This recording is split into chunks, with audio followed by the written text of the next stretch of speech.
Қайырлы күн достар, бүгінгі видеомыз бауырды аз уақыт ішінде тез тазарту жолы туралы болмақ. Видеоны соңына дейін көрмес бұрын каналға тіркеліп, лайк пен қоңыраушаны басуды ұмытпаңыздар.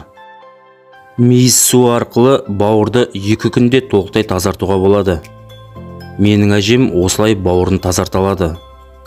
Бауыр ағзаға қажетті жылудың 1/3 бөлігін шығарады және қан айналымына, май молекулаларына және басқа барлық метаболизмге тікелей әсер етеді. 24 сағатта бауырдан 2000 литр қан өтеді. 20 жастағы адамның бауыры орта есеппен 1,5 тонна көміртегі гидратын өңдейді.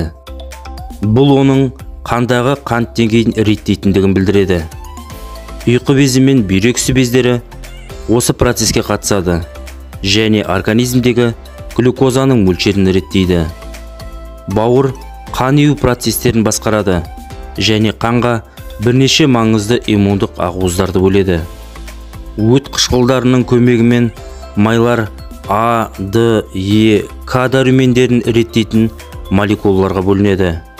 Ендеше сіз мейіз су арқылы бауырды толығымен тазарта аласыз. 2 күнде сіз алғашқы нәтижелерді сезіне аласыз.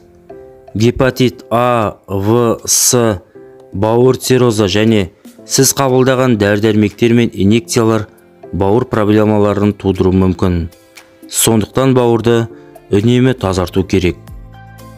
Мейіз суын қалай дайындауға болады? Алдымен сапалы мейіз сатып алу керек.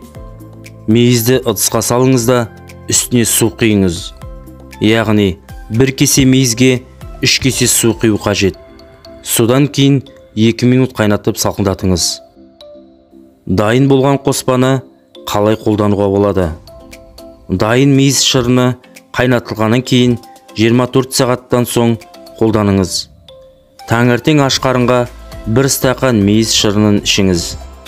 Осылай 2 рет қолданғаннан кейін сіз алғашқы нәтижелерді сезіне бастайсыз.